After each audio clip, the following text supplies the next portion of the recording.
যদি আপনাকে বলা হয় আপনার পছন্দের তালিকায় 5 জনকে রাখতে, তাহলে আপনি কাদেরকে রাখবেন? 5 জন পছন্দের তালিকায় আমি আমার বাবাকে রাখবো, ফাইন। মাকে রাখবো, ফাইন। ভাইকে রাখবো, ফাইন। আমার এক বন্ধুকে রাখবো, ফাইন। আমার বউকে রাখবো। বউকে রাখবেন। আচ্ছা, এখন যদি বলা হয় এই পছন্দের তালিকায় প্রিয় 5 জন ব্যক্তি থেকে 2 জন ব্যক্তিকে মাইনাস করে দিতে, মানে বাদ দিতে, তাহলে আপনি কাকে বাদ দিবেন? কোন 2 জনকে বাদ দিবেন?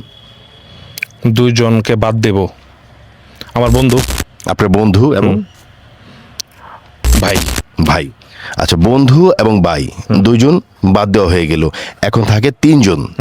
এখন যদি বলা হয় এই 3 জন থেকে আরো 1 জনকে বাদ দিতে হবে, তাহলে কাকে বাদ দিবেন? তাহলে আমি আমার একটু কঠিন হয়ে যায়, কিন্তু তারপরেও যদি বাদ দিতে হয় তাহলে আমি আমার বাবাকে বাদ দেব। বাবাকে। আচ্ছা, তাহলে বাকি থাকে আরো 2 জন, আপনার মা এবং আপনার স্ত্রী। জি। এখন যদি বলা হয় এই 2 জনের মধ্যে 1 জনকে আপনি বেছে নেবেন, তাহলে কাকে বেছে নেবেন?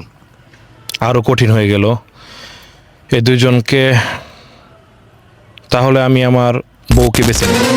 বউকে বেছে নেবেন? কেন? আপনি মাকে কেন বাঁচলেন না, বউকে কেন বেছে নিলেন? কারণ মা তো আপনার গর্ভধারিণী মা, মাকে কেন বাদ দিলেন? কারণ আমার মাকে দেখাশোনার মতো অনেকেই থাকবে, আমার বাবা, ভাই, বোন, আত্মীয় স্বজন সবাই মাকে দেখবে, কিন্তু আমার স্ত্রীকে যদি আমি বাদ দেই তাহলে এখানে আমার সন্তান জড়িত, কারণ আমার সন্তানের ভবিষ্যৎ এখানে।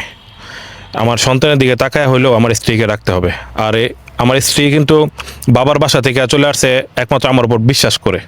আমার যদি স্ত্রীকে বাদ দেই তাহলে আমার সন্তান ওর প্রতি আমার মানে দায়িত্বটা পালন করা হলো না, তার প্রতি অবিচার করা হবে। অবিচার করা হবে। তার মানে আপনি আপনার স্ত্রীকে রেখে মাকে বাদ দিবেন। জি।